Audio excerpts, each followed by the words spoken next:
my lipstick is the color of taint, because that's what paint means. You may not listen to my words, but you may sit there, wondering who set my hair and why my dress is askew. You may think of how thin I am, and some of you may think that I don't eat. But you appreciate those models walking on their runways with their perfect dainty bodies, and then you ask me why I resemble a stick. Hey, are you listening? This vulnerable little girl is talking to you. But why should you listen? I'm just a young girl. When I turned 15, my friend told me that I had a body of an abnormally tall 10-year-old boy. Another friend told me she wished she looked like me. You look at me the way you want to. You probably don't see just another human body with a normal face, arms, and legs. Some of you might see a tall girl. Some of you might see a girl with short hair. I could go on with these examples. Now, I want all of you to glance at a stranger. What do you see? A fat man? A thin girl? A woman with long hair? A brown-skinned boy? I'm sure more than half of you compared their features to what the society considers as ideal. Once, at a wedding I attended with my family, my 6-year-old cousin brother asked my aunt, who for the matter of fact doesn't wear makeup, why she wasn't wearing lipstick.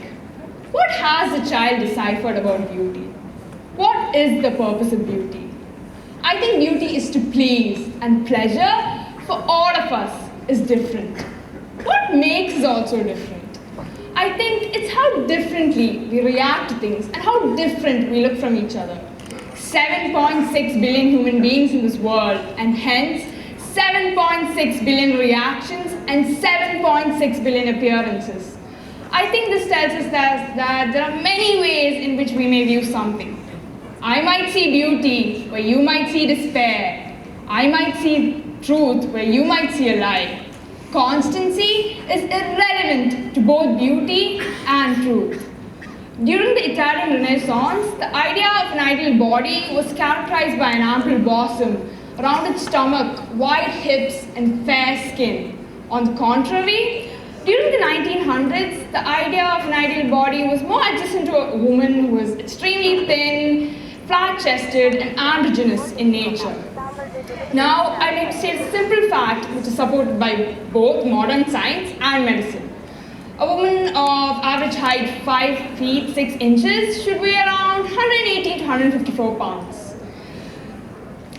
If you truly think about it, it's silly how we want everything in our life to be pretty. What appeals to the eye is what we choose. It is a psychological fact that something bright in color catches our fancy. It is no wonder that kids nag their mothers to buy them the overly sugary cereal just because it's multicolored. No offense, but I like cornflakes better. My visage tilts as I strive to stand before you. You may wonder who I am, or not wonder at all. If a whisper from a distance tells you I'm ugly, it's just your perspective. Your perspective wouldn't affect me. Why? It's just a perspective. I had gotten my hair cut short when I was in class 10, and the first thing that my guy friend told me was, "Diya, Isha, you're never gonna get a boyfriend." Not that I wanted one, but the mere fact that how I looked mattered more than who I am made me realize a sinful truth. Beauty is just another ugly word. For example, if I were to win the Booker Prize tomorrow, I'd be expected to walk on stage with foundation pasted all over me. But hey, you and I, we both know we cannot rebel against these norms. We cannot rebel against beauty. But what we can do is make other words, other truths count. For example, is it really necessary for us to tell men that they should grow beards? If the guy wants to be hairless, let him be. Let boys be effeminate if they want to be. David Bowie is a great example of how being androgynous is okay. From wearing heels to painting his face, Bowie pushed the boundaries of gender norms. Many ridiculed him, but did he stop what he was doing? No. I think what I'm trying to tell you here is that the correlation between beauty and the truth in it is all a matter of perspective. Like I said before, 7.6 billion perspectives in this world. It's inevitable that conflict arises. The Indian culture somehow loves fairness. I'll tell you guys one thing. We Indians are the biggest racists to exist on this planet.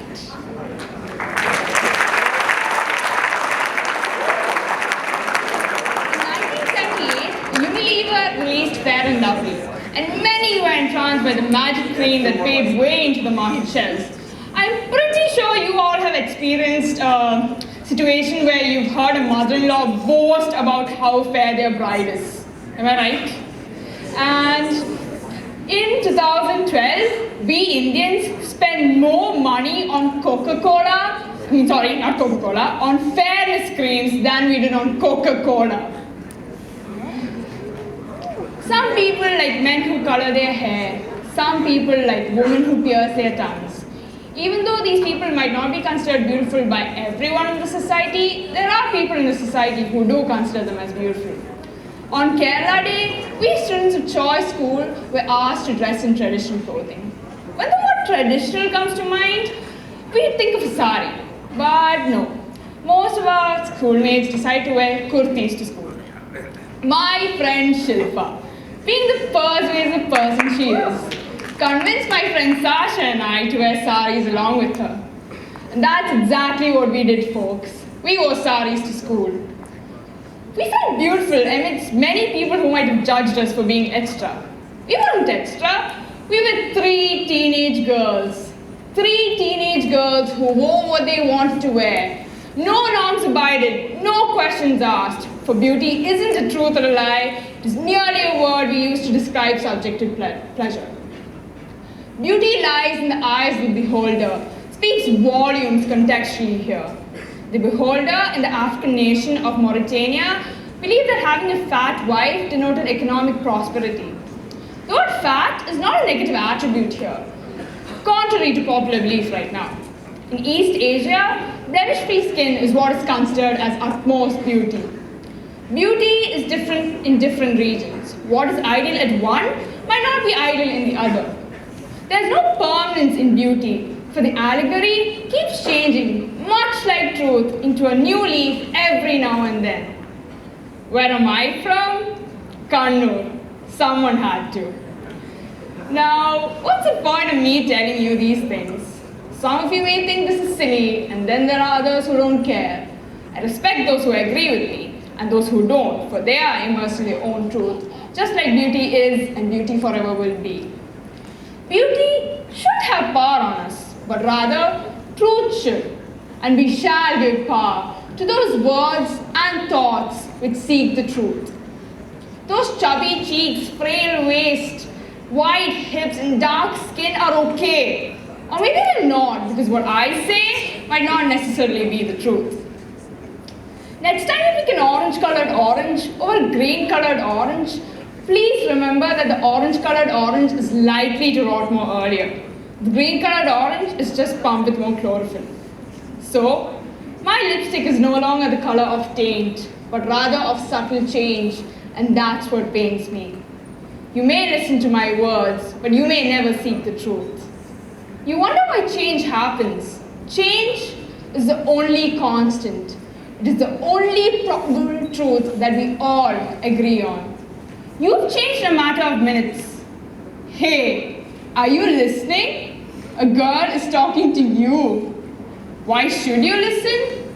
I'm truth. P.S. The thorn pricks, but the petal lies. Thank you.